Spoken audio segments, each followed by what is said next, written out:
안녕하세요. 썰데이입니다. 오늘의 사연 시작하겠습니다.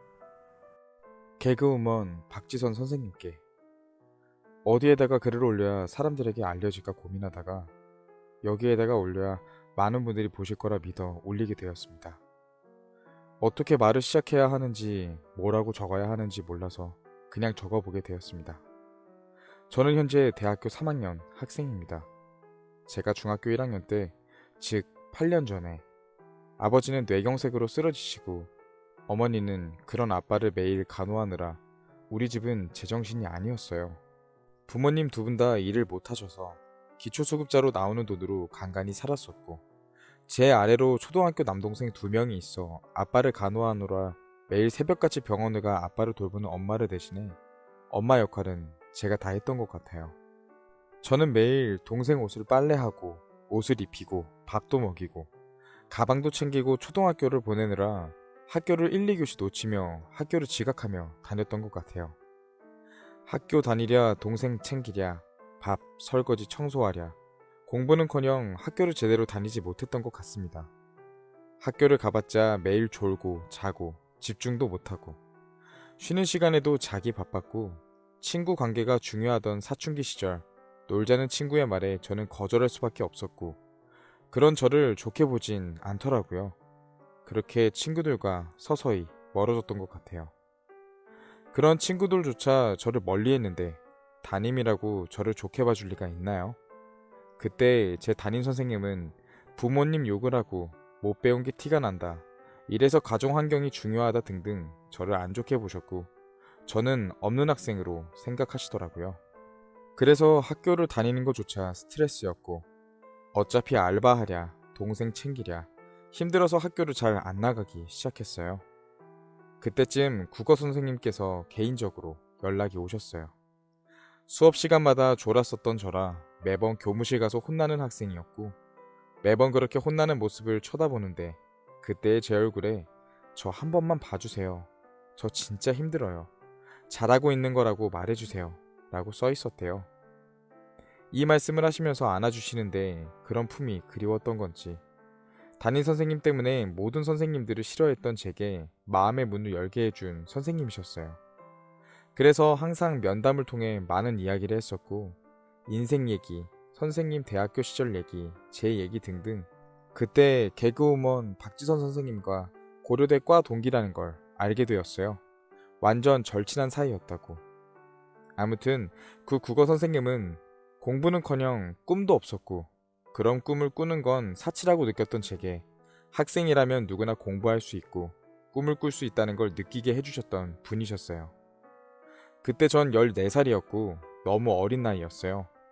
엄마는 항상 제게 너가 누나니 동생을 잘 보라는 말밖에 없었어요. 14살 사춘기인 저는 나도 어린데 내가 왜 다 챙겨야 하지? 라는 생각밖에 없었고 지금 생각해보니 부모님의 사랑이 고팠던 시절인 것 같네요. 학교 급식비조차 낼 수 없던 환경에서 급식비뿐만 아니라 문제집 사는 비용까지 충당해 주셨던 국어 선생님은 저에게 천사나 다름없었어요. 하지만 국어 선생님은 그 당시 결혼 준비 중이셨고 선생님도 엄청 재력이 좋다거나 저에게 계속 지원을 해주실 수 있는 상황은 아니셨어요. 부담을 느낀 저는 계속 선생님께 이제 됐다고 저 혼자 공부하겠다고 지원은 이제 됐다고 몇 번이나 말씀드렸는지 모르겠어요. 여차저차해서 제 얘기가 박지선 선생님 귀에 들어가게 되었고 박지선 선생님은 얼굴도 모르고 누군지도 잘 몰랐던 저를 뒤에서 지원해 주시겠다고 하셨어요. 아무리 그래도 괜찮다고 거절도 수도 없이 했지만 박지선 선생님은 제게 말씀하셨어요.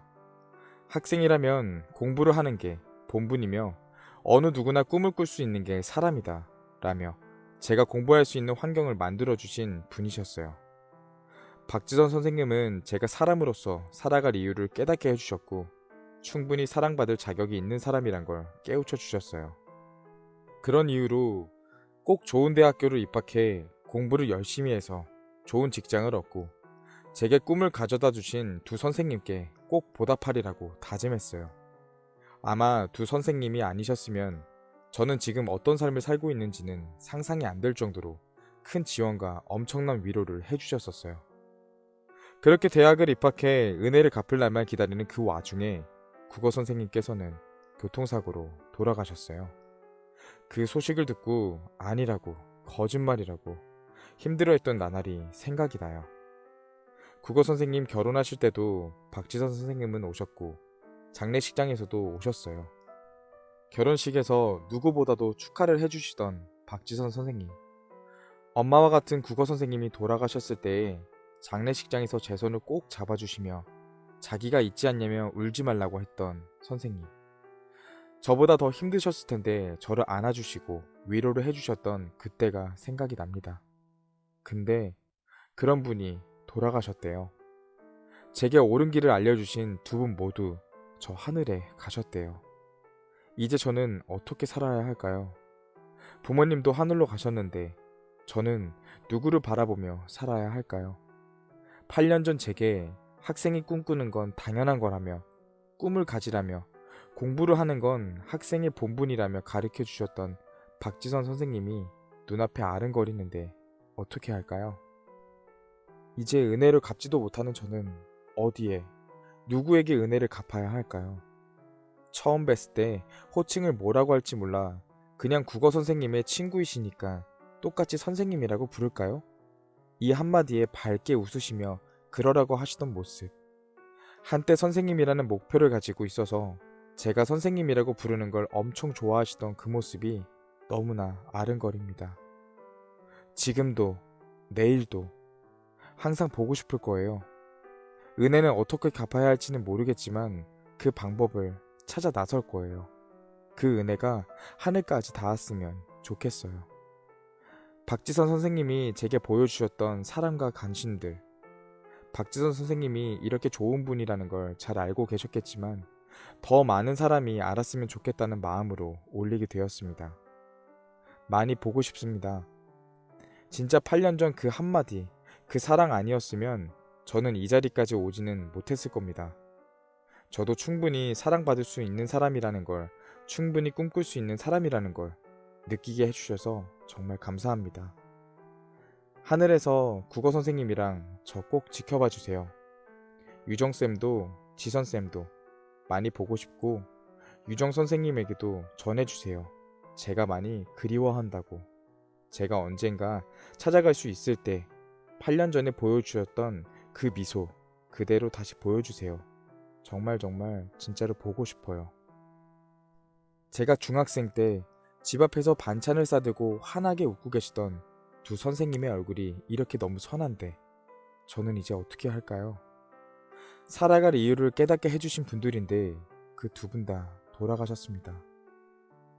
이런 말 하면 선생님들께선 혼내실 거 다 알지만 따라가고 싶을 정도로 너무너무 힘이 듭니다.